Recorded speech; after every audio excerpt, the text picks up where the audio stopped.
Shalom. Ya, puji Tuhan. Hari ini boleh memberitakan firman Tuhan untuk pertama kalinya ya di tempat ini. Yang di GSJS Jakarta saya sudah beberapa kali. Nanti besok tanggal 29 juga ada khotbah di sana. Nah, hari ini saya ingin berbicara satu tema, yakni keselamatan hanya melalui Yesus. Saya mau kita baca semua sama-sama satu ayat ini, Yohanes 3 ayat 16. Kalau yang sudah hafal gak perlu lihat layar. Ya, Yohanes 3 ayat 16, 2, 3. Karena begitu besar kasih Allah akan dunia ini, sehingga ia telah mengaruniakan anaknya yang tunggal, supaya setiap orang yang percaya kepadanya tidak binasa, melainkan beroleh hidup yang kekal. Ini ayat yang sangat penting. Boleh dibilang bahwa jantung dari Injil itu ada pada ayat ini. Allah begitu mengasihi dunia ini, lalu dia mengaruniakan anaknya yang tunggal. Baru sampai situ saja sudah jadi soal ya, yaitu soal Allah kok punya anak ya. Allah tidak beranak dan tidak memperanakan. Ya, biasanya hal itu ditentang. Tapi persoalannya adalah bahwa memang saya pernah dalam satu acara debat antar lintas agama, mereka bilang Allah tidak beranak dan tidak memperanakan. Saya bilang amin. Loh kok Bapak amin? Ya, karena kalau yang Anda pikirkan Allah, anak Allah itu seperti kambing beranak, saya juga tidak percaya begitu. Ya, Yesus anak Allah. Tapi beberapa orang berkata bahwa ya justru karena itu membuktikan Yesus bukan Allah. Saya pernah debat dengan seorang mualaf. Lalu dia bilang begini, di Alkitab Yesus adalah anak Allah. Betul, semua betul. Kalau begitu sekarang saya tanya kepada saudara, anak presiden atau bukan? Mereka bilang bukan. Anak wali kota atau bukan? Bukan. Anak bupati atau bukan? Bukan. Kalau begitu anak Allah atau bukan? Bukan. Allahu Akbar. Lalu giliran saya maju, saya bilang, saya tanya kalian ya. Anak monyet atau bukan? Mereka diam. Waktu mereka diam, saya bilang, jawab. Anak macan atau bukan? Atau saya tanya kalian nih, kalian ini anak manusia atau manusia? Anak manusia, ya tapi manusia juga. Kalau kamu bisa anak manusia sekaligus manusia, kenapa dia tidak bisa anak Allah sekaligus Allah?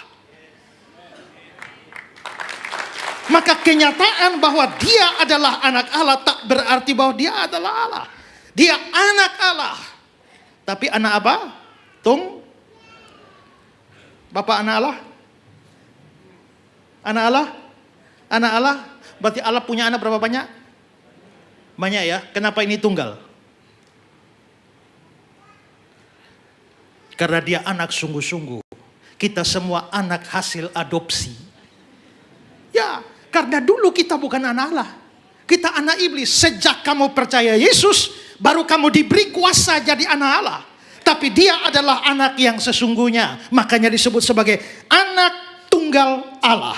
Diberikan, nanti datang Yesus mati dan memberikan keselamatan hidup kekal kepada semua yang percaya. Dan mereka tidak akan binasa. Jadi memang Yesus datang ke dalam dunia, tujuannya yaitu memberikan keselamatan. Yohanes 12 ayat 47 bilang, aku datang bukan untuk menghakimi dunia, melainkan untuk menyelamatkannya. 1 Timotius 1 ayat 15, untuk menyelamatkan orang berdosa. Nah, kalau begitu, Yesus datang ke dalam dunia, dia Allah datang ke dalam dunia untuk menyelamatkan orang berdosa, pakai acara mati, disalib dan sebagainya. Pertanyaan yang seringkali ditanyakan, kalau memang Allah mau menyelamatkan manusia berdosa, kan gampang, tinggal dari surga, selamat, semua selamat. Untuk apa repot-repot datang ke dalam dunia waktu Natal? Untuk apa repot-repot naik ke atas kayu salib, pakai acara mati lagi, bangkit lagi? Nah, ini sering kali ditanyakan. Karena itulah maka sebenarnya apa yang akan saya bahas hari ini adalah satu fondasi iman Kristen yang perlu kita pahami, karena tantangan bagi iman Kristen itu begitu banyak. Hari ini begitu banyak orang menyerang iman Kristen, bahkan mereka mengolok-olok mempertanyakan iman Kristen. Dan karena itulah pada hari ini saya ingin memberikan hal yang paling mendasar dalam iman Kristen. Nah, kalau memang Yesus datang untuk menyelamatkan kita, mengapa pakai acara salib? Mengapa pakai acara mati sehingga menjadi olok-olokan?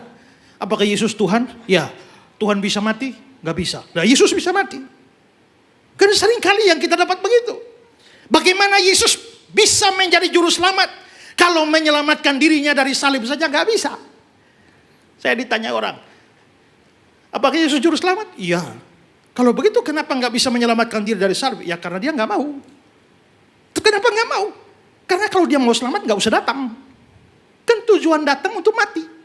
Kalau dia menyelamatkan diri nggak jadi mati, tujuannya gagal. Supaya dia berhasil maka dia harus mati. Kalau Yesus tidak mau mati, tidak ada orang yang bisa bikin mati dia kan? Waktu mereka mau tangkap dia di Getsemani, dia bilang akulah dia. Lalu jatuhlah mereka kan? Roboh kan waktu mau tangkap. Siapa yang kamu cari? Yesus dari Nazaret. Akulah dia. Robohlah mereka. Lalu Charles Haddon Spurgeon berkata, bayangkan Yesus cuma kasih 2 kata, akulah dia, tentara-tentara itu terlempar ke tanah. 2 kata kamu terlempar ke tanah. Seandainya beliau perpanjang jadi 10 kata, kamu bukan terlempar ke tanah tapi ke neraka. Ya. Nah, karena itulah Yesus memang datang ke dalam dunia untuk menyelamatkan. Tapi mengapa semua ini? Nah, ini perlu kita pahami di dalam beberapa fakta. Saya kasih beberapa fakta. Pertama adalah semua manusia itu berada di bawah kuasa dosa. Semua kita orang berdosa, tapi dosa itu lebih daripada sekedar perbuatan yang jahat. Itu adalah satu power, satu kuasa yang menguasai setiap orang. Sampai akhirnya setiap orang ada di bawah atau takluk di bawah kuasa dosa. Nah, Paulus bicara sesuatu hal penting dalam Roma 5, 18-19. Sebab itu, oleh satu pelanggaran siapa? Adam. Semua orang beroleh penghukuman. Jadi gara-gara Adam berbuat dosa, semua orang beroleh penghukuman. Ayat 19, oleh ketidaktaatan satu orang, Adam, semua orang menjadi orang berdosa. Jadi Adam berdosa, semua kita dihukum. Adam berdosa, semua kita berdosa. Ikut makan buah itu? Enggak. Ikut makan? Enggak. Kita juga semua tidak ikut makan. Tapi mengapa Adam yang berdosa, semua kita jadi berdosa? Mengapa Adam yang makan, kita semua ikut kena hukuman? Rasanya tidak adil. Tapi jawabannya mudah, karena Adam adalah perwakilan manusia. Kalau Indonesia main sepak bola, yang masuk lapangan berapa orang? 11 kan? Yang main kan 11 kan? Nah, begitu 11 itu kita semua nonton. Begitu 11 itu menang, kita wah kita menang. Ikut main. Kan enggak? Kenapa enggak ikut main kok bisa bilang kita menang? Kita enggak ikut main. Tapi karena 11 itu perwakilan kita, 11 itu menang, kita menang. 11 itu kalah, kita kalah. Walaupun gak main. 11 itu draw, kita draw. Karena 11 itu menentukan kita, 11 itu mewakili kita. Adam itu mewakili kita, dia wakil seluruh manusia. Adam suci, kita semua suci. Adam jatuh, kita semua jatuh. Adam dosa, semua dosa. Adam dihukum, semua dihukum. Maka Adam berdosa, semua orang berdosa. Nah, kalau yang paling atas Adam dan Hawa sudah dosa, maka manusia berdosa hanya bisa menghasilkan manusia berdosa. Kalau monyet kawin, anaknya. Kalau dia punya cucu, kalau punya cicit, monyet. Sampai 100 generasi tetap monyet semuanya, karena yang paling atas monyet. Yang paling atas orang berdosa, maka seluruh generasi manusia itu adalah orang berdosa. Makanya dalam Mazmur 51 ayat 7, dalam kesalahan aku diperanakan, dalam dosa aku dikandung ibuku. Jadi kita ini sudah berstatus orang berdosa sejak dari dalam kandungan. Belum keluar dari kandungan sudah orang berdosa. Berbuat dosanya belum, tapi status orang berdosanya sudah. Maka kita itu, karena kita berstatus orang berdosa, makanya nanti kita itu berbuat dosa. Walaupun belum berbuat kesalahan apa-apa, tapi statusnya sudah. Waktu macan terkam kambing, macan itu binatang buas. Waktu macan tidak terkam kambing, buas gak? Jadi kalau macan tidur bukan binatang buas. Buas juga kan? Maka buasnya dia tidak tergantung dia terkam kambing atau tidak terkam kambing. Naturnya itu buas. Waktu dia terkam kambing hanya membuktikan bahwa dia buas. Tapi kebuasannya tidak terletak pada terkam kambing.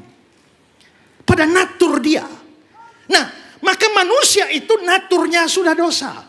Maka sejak dari dalam kandungan, bayi yang belum lahir keluar dari perut ibu pun statusnya sudah orang berdosa, biarpun dia belum berbuat dosa. Nanti setelah keluar, mulailah dia berbuat dosa. Maka pada akhirnya Roma 3 ayat 23, semua orang telah berbuat dosa dan kehilangan kemuliaan Allah. Jadi semua manusia kita ini semuanya adalah orang berdosa. Itu pertama. Kedua adalah orang berdosa harus mengalami penghukuman Allah. Mengapa? Karena Allah itu Allah yang adil. Keadilan Allah tidak membiarkan dia meloloskan satu perbuatan dosa pun dari orang berdosa. Dia pasti akan hukum. Nahum 1 ayat 3 bilang begini, Tuhan itu panjang sabar, besar kuasanya, tapi tidak sekali-kali dia membebaskan dari hukuman orang yang bersalah. Tidak sekali-kali pun. Orang berdosa harus dihukum. Jikalau Allah tidak hukum orang berdosa, dia gagal menjadi Allah yang adil. Keadilan Allah itu diwujudkan lewat penghukuman kepada orang berdosa. Nah, kalau kita semua orang berdosa, semua kita memang harus dihukum. Tidak bisa ada yang lolos. Tapi hukuman dosa itu apa? Mulai dari kitab Kejadian, Taman Eden, dilarang makan buah itu, Kejadian 2 ayat 17. Sebab pada hari engkau memakannya, pastilah engkau mati. Jadi kapan matinya?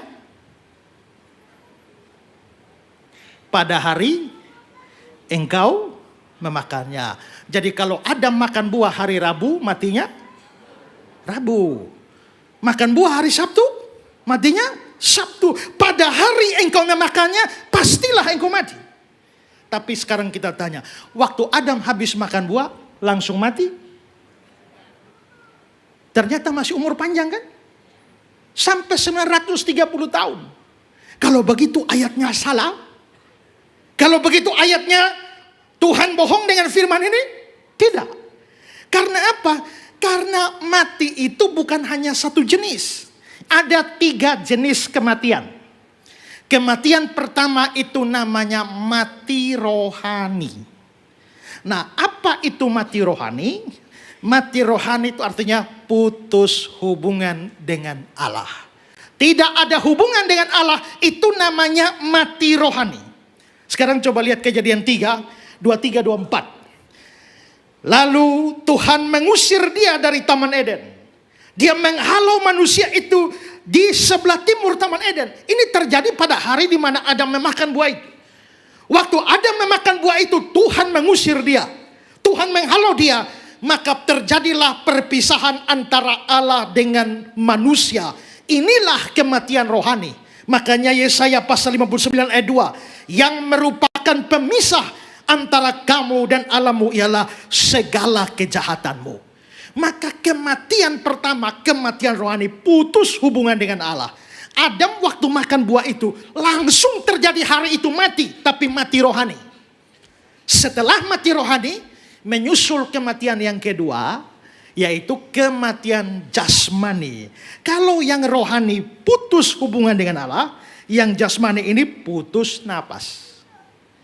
Maka mengapa sampai manusia itu bisa mati? Ya karena dosa ini. Daya hidup manusia makin hari makin lemah. Coba kalau saudara colokkan kipas angin, kabel kipas angin dia muter. Wow, putar kencang. Tiba-tiba cabut colokannya. Apakah langsung kipas angin mandek? Tek. Enggak kan? Masih muter. Tapi lama-lama muternya makin lemah, habis. Makanya manusia zaman dulu hidupnya ratusan tahun ya. Hampir 1000 tahun. Tapi makin lama makin turun. Dan kita bisa lihat bahwa umur manusia makin pendek. Dan pada satu titik dalam hidupnya dia akan mengalami kematian. Itu akibat dosa. Dunia ini telah menemukan begitu banyak obat ini, anti itu, anti ini. Tapi belum ada anti mati. Maka semua kita pasti mati.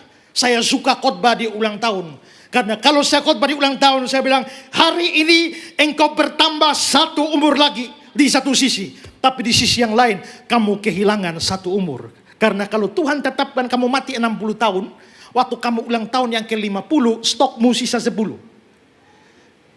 Ulang tahun ke-51, sisa 9. 52, sisa 8. Jadi itu umur bertambah atau berkurang.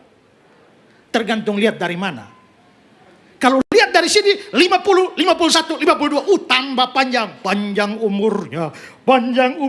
Tapi kalau lihat dari tahun mati 10, 9, 8 kan tambah pendek. Tapi ada orang yang nyanyi pendek umurnya. Maka saya bilang, dengar baik-baik yang ulang tahun.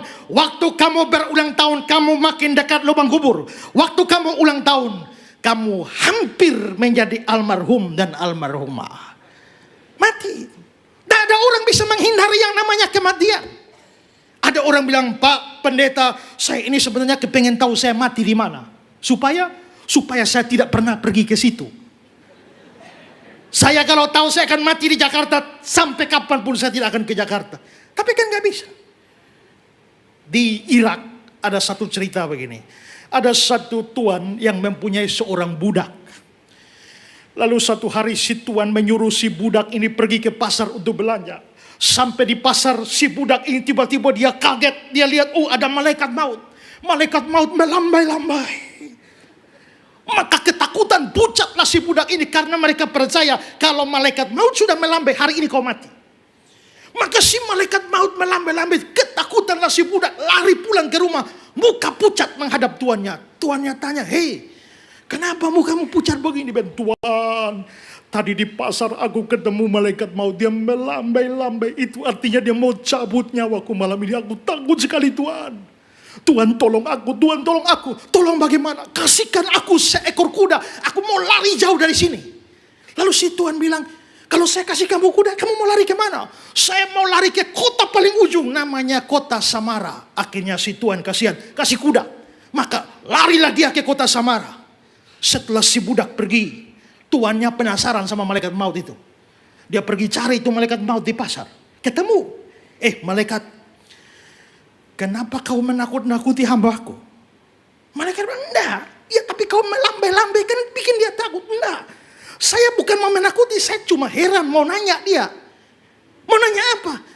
Mau nanya karena menurut yang tersurat, malam ini saya harus menjemput dia di kota Samara. Yang saya heran kenapa dia ada di sini. Jadi gua panggil dia mau nanya. Maka waktu dia lari ke Samara, dia bukan lari menjauhi kematian. Lari mendekat kematian. Tidak ada orang bisa. Orang biar sakit sudah bawa tanah, kalau belum saatnya mati kan gak mati. Saya dari Kupang. Di Kupang sana kalau orang sudah sakit, dokter sudah angkat tangan. Juga gak bisa-bisa, minta mujizat juga gak bisa. Maka biasanya orang yang panggil pendeta daripada menderita, namanya doa serahkan. Maksudnya serahkan ke dalam tangan Bapa Surgawi. Biar cepat mati kan begitu, daripada menderita. Satu hari ada orang sakit seperti itu. Lalu dia bilang, Pak Pendeta, dokter sudah angkat tangan. Bisakah pendeta datang doa serahkan? Oke, saya pergi. Tuhan, kami tidak mau melampaui kuasa-Mu. Tapi daripada dia menderita ini, jikalau Engkau berkenan, biarlah Engkau ambil nyawanya. Amin. Besok pagi saya tanya, sudah? Mereka bilang, belum pendeta. Boleh tambah satu kali lagi? Saya datang lagi, yang kedua. Waktu yang kedua saya doa yang sama, pulang saya tanya, sudah? Belum pendeta. Bisa tambah, biasanya yang ketiga manjur. Saya pergi lagi, doakan yang sama. Besok, sudah? Ada apa? Sudah. Pendeta, sudah ada yang mati. Tapi bukan opa yang didoakan yang mati. Terus yang jaga yang mati.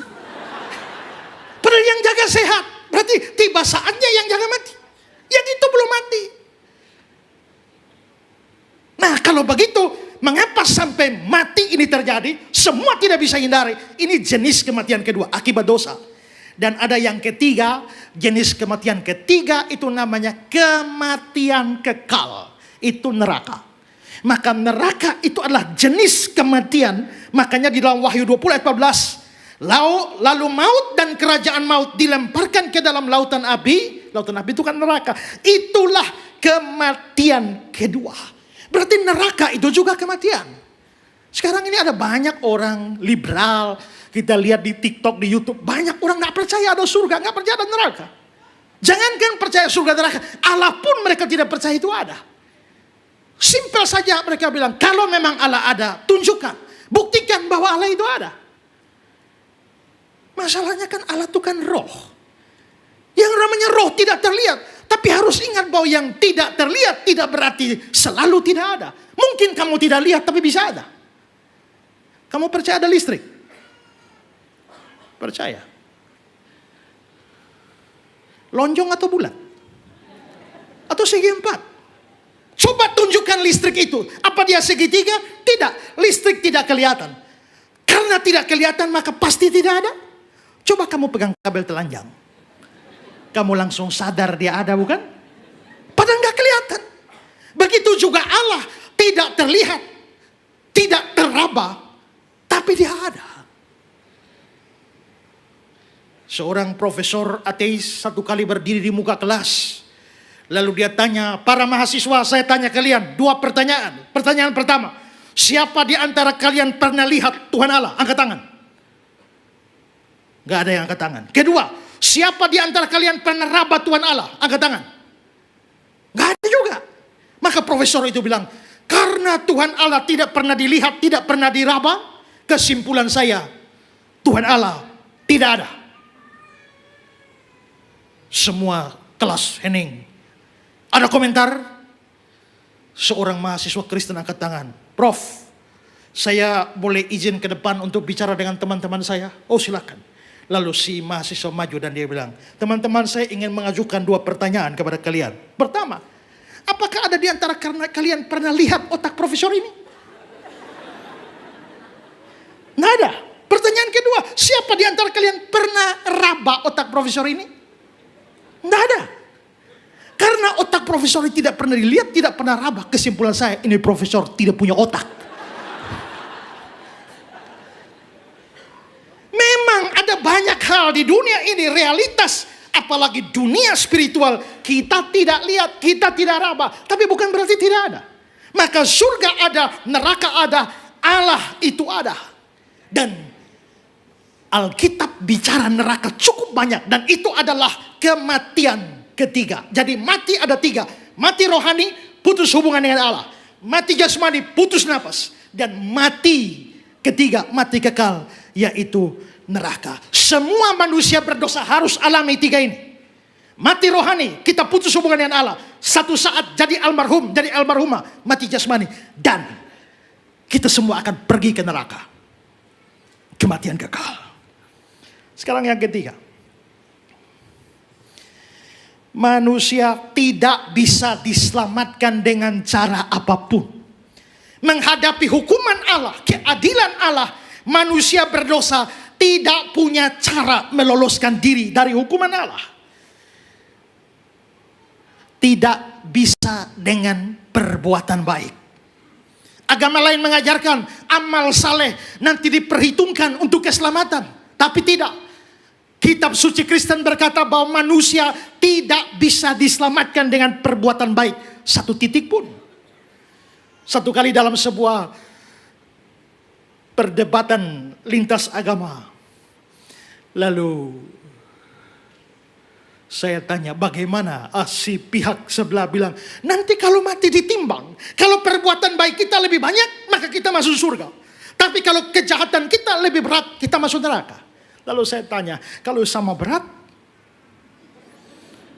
dan siapakah kita yang bisa tahu persis berapa banyak kebaikanmu dan berapa banyak kejahatanmu? Kristen mengajarkan tidak demikian. Tidak ada manusia bisa selamat dengan berbuat baik. Karena apa? Karena perbuatan baik tidak pernah bisa tutup dosa. Kalau saudara berbuat kejahatan, saya misalnya tahu-tahu bangun tempeleng Bapak di depan ini, Bapak lapor saya ke polisi. Saya mau ditangkap di sidang minggu depan, tapi sebelum minggu depan ditangkap, saya sudah bawa bantuan ke panti asuhan, sudah bawa bantuan ke korban bencana, sudah sumbang gereja, sampai dihakimi. Benarkah Pak Esra pada hari Minggu kemarin tampar orang? Benar. Tapi hakim mesti ingat bahwa hari Senin saya sudah bawa bantuan ke panti asuhan. Saya sudah bawa bantuan ke korban bencana, sudah bantu gereja. Jadi saya benar tampar dia, tapi saya sudah berbuat baik. Saya tanya, hakim itu akan melepaskan saya? Mikir baru jawab. Hakim itu akan melepaskan saya? Tapi kan saya sudah buat baik. Apakah hakim itu melepaskan saya? Dia pasti melepaskan saya kalau dia gila. Ya kan? Kalau hakimnya waras, tidak peduli kamu berbuat baik berapa banyak, dosa tetap dosa, kesalahan tetap kesalahan. Begitu juga kita berdosa begini banyak, jangan berpikir bahwa saudara bisa tutup satu dosamu dengan berbuat baik. Nah, makanya di dalam Galatia 2 ayat yang ke-16, tidak seorang pun dibenarkan karena melakukan hukum Taurat. Tidak ada. Bahkan kalau seandainya kita berbuat baik, Yesaya 64 ayat 6 bilang, segala kesalehan kami seperti kain kotor. Kain kotor sini bukan kain pel, bukan kain lap. Terjemahan yang sebenarnya dari bahasa asli itu adalah kain pembalut wanita pada zaman dulu. Itu kain kotor yang dimaksudkan di sini. Maka segala kesalahan kita itu seperti kain pembalut. Adakah kita cukup gila mengandalkan kain kotor ini untuk bisa selamat? Gak bisa. Kamu bisa selamat dengan berbuat baik asal kamu buat baik 100%, tidak boleh kurang 1. Karena syarat masuk neraka itu dosa 1. Kita hari ini bisa buat baik, besok enggak. Saya satu hari bawa motor, sepeda motor di jalan. Pas di jalan ada satu motor mau maju di jalan, hampir tabrakan. Cukup dekat, hampir tabrakan. Saya lihat dia, dia lihat saya. Saya tetap lihat dia, dia tetap lihat saya. Tiba-tiba dia, tuik, dan dia menghantam ludah di muka saya. Balik motor lari. Saya kejar dia dengan motor, mati kau hari ini kalau saya dapat. Tapi sementara saya kejar dia, teringatlah aku akan kata-kata Tuhan Yesus. Ampunilah dia karena dia tidak tahu apa yang dia perbuat. Saya berhenti dan berdoa, Tuhan ampunilah dia karena dia tidak tahu apa yang dia perbuat. Hari itu saya merasa seperti Yesus. 1 minggu kemudian saya dengan keluarga berlibur. Pulang sudah maghrib. Lampu-lampu belum nyala. Terus ada motor dari sana pakai lampu jauh sampai saya silau. Gak bisa lihat jalan. Begitu motornya lewat, saya bilang lampu. Begitu saya bilang lampu. Si motor balik kejar saya, bilang, kau bilang apa? Saya bilang lampu. Dia bilang, kau mau apa? Mau apa juga? Saya lompat turun dari mobil, ambil kunci roda, dan saya menghadap orangnya. Lalu mama saya di rumah dipanggil kakak karena paling tua. Lalu waktu saya ambil kunci roda menghadap orang itu, mama saya bilang, kakak ingat, kakak itu pendeta, kakak itu persetan dengan pendeta. Baru berapa hari yang lalu saya seperti Yesus. Tapi 1 minggu kemudian rusak itu. Seandainya satu dosa layak masuk neraka, saya masuk neraka itu. Siapa di antara kita yang bisa berbuat baik non-stop tanpa dosa 1? Kalau kamu bisa begitu, kamu selamat. Tapi kalau enggak, jangan pakai perbuatan baikmu. Enggak laku untuk masuk surga. Dan kedua, ingat baik-baik. Kamu tidak bisa diselamatkan dengan berhenti berdosa. Ada pemabuk, mati masuk neraka. Berhenti mabuk, kalau mati tetap masuk neraka. Ada perampok, kalau dia bertobat dan berhenti merampok, apakah mati masih masuk neraka? Tetap masuk neraka. Kenapa? Kan sudah berhenti. Karena dosa itu hutang di hadapan Allah. Dosa itu hutang. Coba lihat Matius 6 ayat 12. ampunilah kami akan kesalahan kami.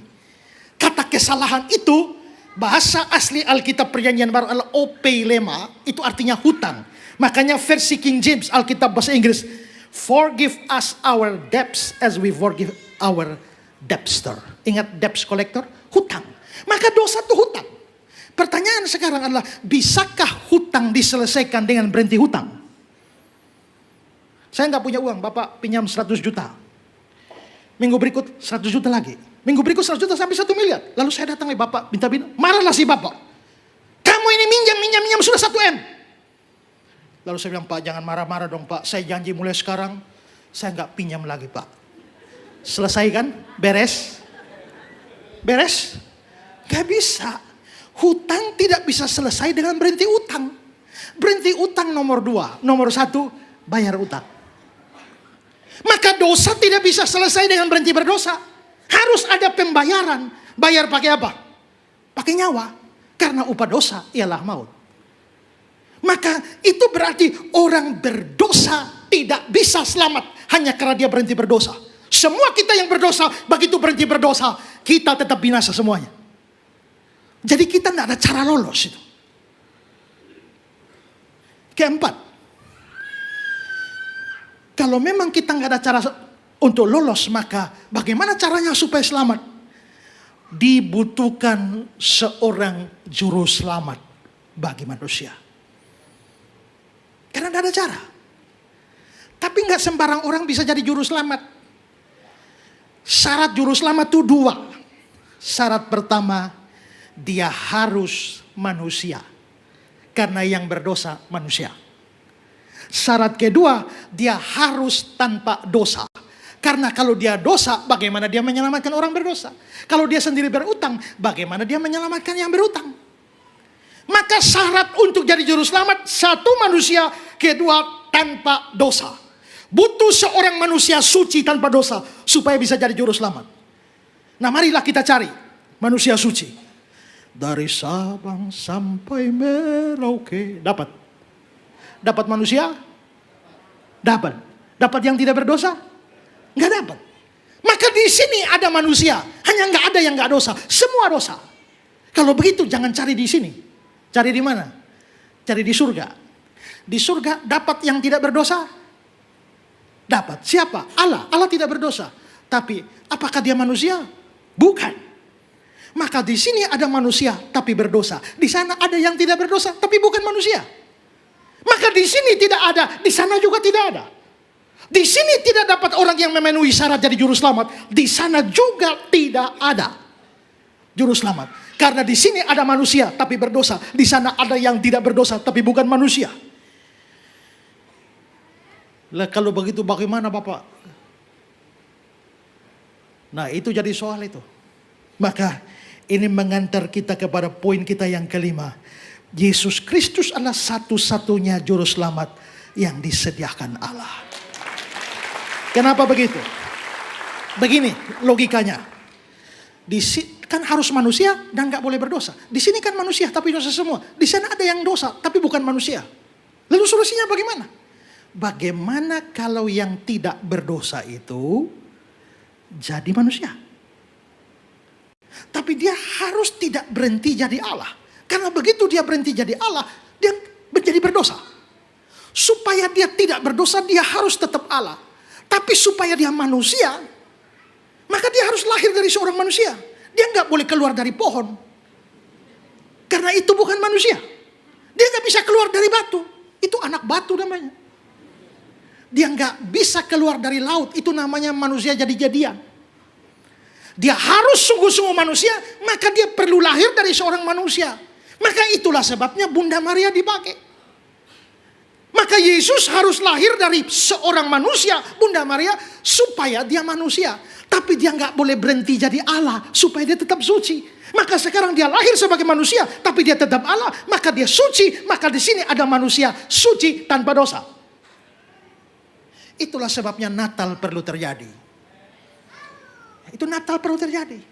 Maka peristiwa Natal itu menghadirkan seorang manusia tanpa dosa di dalam dunia ini. Ibrani 2, 14, 15. Dia juga menjadi sama dengan mereka dan mendapat bagian dalam keadaan mereka. Dia sungguh-sungguh manusia.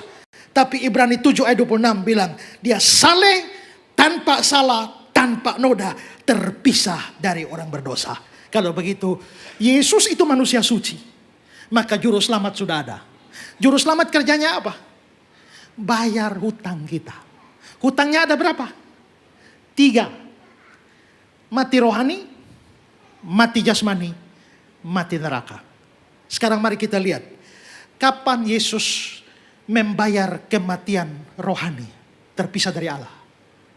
Waktu dia di kayu salib. Eli, Eli lama sabachthani. Ya Allahku, mengapa engkau meninggalkan aku? Maka ada perpisahan yang terjadi di atas kayu salib. Dan dia berteriak sedemikian rupa. Dia sedang menanggung hukuman kematian rohani, yaitu perpisahan. Setelah itu kematian kedua, kematian jasmani. Ya Bapa, ke dalam tanganmu kuserahkan nyawaku. Kedua selesai. Lalu yang ketiga, kematian neraka. Kapan Yesus ke neraka? Dia nggak pernah pergi ke neraka. Karena waktu dia mati dia bilang, ke dalam tanganmu kuserahkan rohku. Rohnya pergi ke Bapa di surga. Lalu kapan dia mengalami kematian kekal atau neraka itu? John Calvin berkata, dia mengalami neraka bukan dengan turun ke neraka, tapi neraka diambil dan ditanggungkan kepadanya di atas kayu salib. Yang itu di dalam pengakuan iman Razuli gereja purba itu dikatakan turun ke dalam kerajaan maut, turun ke dalam neraka. Nah, maka Yesus menanggung semuanya. Sekarang kematian rohani beres, kematian jasmani beres, kematian neraka beres. Dia tanggung semuanya. Makanya Yesaya 53, penyakit kitalah yang ditanggungnya. Dia diremukan oleh karena kejahatan kita. Tuhan menimpakan kejahatan kepada kita, kepadanya, kita sekalian. Nah, dalam hubungan dengan hutang, dia akan datang untuk bayar hutang. 3 ini, rohani, jasmani, dan neraka. Maka selesai di atas kayu salib, dia bilang apa? Yohanes 19 ayat 30. Sudah selesai. Tetelestai. Kolose 2, 13-14. Dia mengampuni segala pelanggaran kita dengan menghapuskan surat hutang. Maka hutang dosa itu dibayar lunas di atas kayu salib. Ya. Nah, sekarang saudara, kalau tadi saya hutang sama Bapak 100 miliar, ya, saya nggak bisa bayar. Saya butuh juru selamat. Maka datanglah Bapak jadi juru selamat. Saya utang berapa? 1 miliar. Lalu Bapak bayarkan 900 juta. Saya masih takut? Utang 1 miliar, juru selamat saya bayar 900 juta. Masih takut? Kenapa? Karena kurang 100 juta. Saya masih menghindar Bapak. Karena belum lunas. Belum selesai. Tapi kalau saya utang 1 miliar dan juru selamat saya datang, ya cash 1 miliar sudah selesai. Saya masih takut. Bolehkah Bapak menagih lagi pada saya setelah selesai? Kalau Bapak tagih lagi, Bapak kurang ajar. Ya kan? Dan Yesus sudah bayar semua. Sudah selesai. Itulah sebabnya kenapa orang Kristen, salah satu beda orang Kristen dengan agama lain adalah kepastian keselamatan. Kita pasti selamat bukan karena kita orang baik. Bukan karena kita orang saleh. Tapi karena kita mengandalkan juru selamat. April kemarin saya debat sama Don Ditan di mana nih, Surabaya ini ya. Ya, tentang Yesaya 53. Ada Islam banyak di sana. Dan saya pakai kesempatan menginjil, saya bilang, kalian semua ini pemberontak. Sama dengan saya. Kalian orang berdosa sama dengan saya. Bedanya saya punya juru selamat. Kalian tidak punya. Bagaimanapun dosa tetap dihukum. Tapi dihukum di mana? Pertama, dihukum pada saya atau dihukum pada juru selamat saya? Dihukum pada orang berdosa atau dihukum pada pengganti orang berdosa? Kalau saudara punya juru selamat, hukumanmu ditanggung oleh penggantimu. Tapi kalau kamu tidak punya juru selamat, ya dihukumkan pada kamu. Nah, Maka yang bisa hapus hutang dosa semacam ini, tidak ada nabi, tidak ada rasul, tidak ada guru, tidak ada pendiri agama manapun bisa hapuskan dosa. Itulah sebabnya hanya Yesus. Maka Yohanes, dikatakan Rasul Petrus dan Yohanes di Kisah 4 ayat 12, keselamatan tidak ada di dalam siapapun juga selain di dalam Dia. Yohanes bilang, hidup itu ada di dalam Anaknya. Kalau begitu, poin saya yang terakhir, keselamatan manusia bergantung pada imannya pada Yesus Kristus, satu-satunya juru selamat. Satu-satunya juru selamat. Tidak ada yang lain. Ya, semua hutang dosa dipikul dan ditanggung oleh Dia. Karena itu, ayat kita Yohanes 3 ayat 16. Setiap orang yang percaya kepadanya tidak binasa, melainkan beroleh hidup yang kekal. Yang tidak percaya, binasa. Maka semua orang yang tidak percaya, binasa. Termasuk di dalam gereja, tapi tidak percaya. Kalau saudara rajin kebaktian, tapi saudara hanya Kristen KTP saja, tidak pernah buka hati sungguh-sungguh percaya Yesus, saudara akan binasa. Saya berasal dari daerah di mana mayoritas orang adalah orang Kristen. Dan saya terus beritakan Injil pada mereka karena banyak orang rajin kebaktian. Tapi mereka sebenarnya tidak pernah percaya Kristus. Bahkan lebih jahat dari itu. Bahkan orang Kristen bisa mempunyai hidup dengan kuasa gelap, itu ada. Saya pernah pelayanan di satu tempat, lalu pendetanya cerita sama saya, Pak Esra, saya punya satu majelis jago. Jago apa? Oh, pokoknya hebat, punya piaraan banyak, punya istri banyak. Bukan. Terus apa? Dia punya peliharaan setan-setan yang banyak. Tapi dia baik, Pak. Maksudnya baik bagaimana? Satu hari mereka punya tanah di atas gunung, mau bangun gereja di sana. Itu trek tidak bisa naik ke sana, turunkan material. Maka batu, kayu, pasir, semen di bawah. Pendeta kasih pengumuman, jemaat besok kita kerja bakti, angkat batu kayu naik di atas. Lalu dia bilang, pendeta, jemaat tidak usah kerja, serahkan pada saya. Malamnya dia kerahkan setan-setan, angkat batu kayu, pasir, semen semua, naik. Besok pagi sudah naik. Wow, saya baru tahu ada setan mendukung pembangunan gereja. Lalu satu kali ada acara di mana dibutuhkan tutup jalan, tapi polisi tidak izinkan. Lalu dia bilang, pendeta jangan khawatir, pasang tenda, kurang 1 jam ibadah, dia bawa kapur, dia garis set, dasi set, kebaktian jalan. Tidak ada motor, mobil bisa lewat garis itu. Kena garis itu, mesin mati. Kebaktian berjalan. Selesai kebaktian berjalan, beliau hapus itu kapur, semua mesin pada hidup. Tadi saya heran, ada setan dukung pembangunan gereja. Sekarang setan dukung pelayanan. Dukung pelayanan semacam itu. Tapi ini pasti bukan Kristen sejati. Dulu waktu Yahya Waloni hina-hina iman Kristen di media sosial. Lalu ada satu orang dari kampung Alor sana. Dia bilang, pendeta, saya sangat sakit hati. Dia menghina Yesus kita. Dia menghina agama kita. Kalau pendeta izinkan, serahkan sama saya 2 hari almarhum. Memangnya mau apa? Kita serang dia, Bapak. Serangan udara. Maksudnya dengan kuasa gelap. Dia saking cinta Yesus dan membela agama, dia mau hajar orang dengan kuasa gelap. Bagaimana orang seperti itu cinta Yesus? Tapi begitu, dia pasti bukan Kristen sungguh-sungguh. Ada banyak orang Kristen KTP saja ada di dalam gereja. Saudara pikir baik-baik, selama saudara jadi Kristen, pernah ada momen saudara buka hati, terima Yesus atau tidak sebagai juru selamat? Kalau tidak, kamu tidak bisa diselamatkan. Tapi kalau ya, kamu tidak binasa, melainkan beroleh hidup yang kekal. Kalau begitu, semua harus sungguh-sungguh percaya Yesus. Tapi pesan saya kedua, jangan pernah lepaskan Yesus demi alasan apapun. Lebih keras lagi, jangan jadi mualaf. Yang perempuan-perempuan yang lagi pacaran dengan Ahmad atau Abdullah, putuskan dia sekarang. Yang lagi pacaran dengan Siti Aminah atau siapapun, putuskan. Siti Maimunah, putuskan.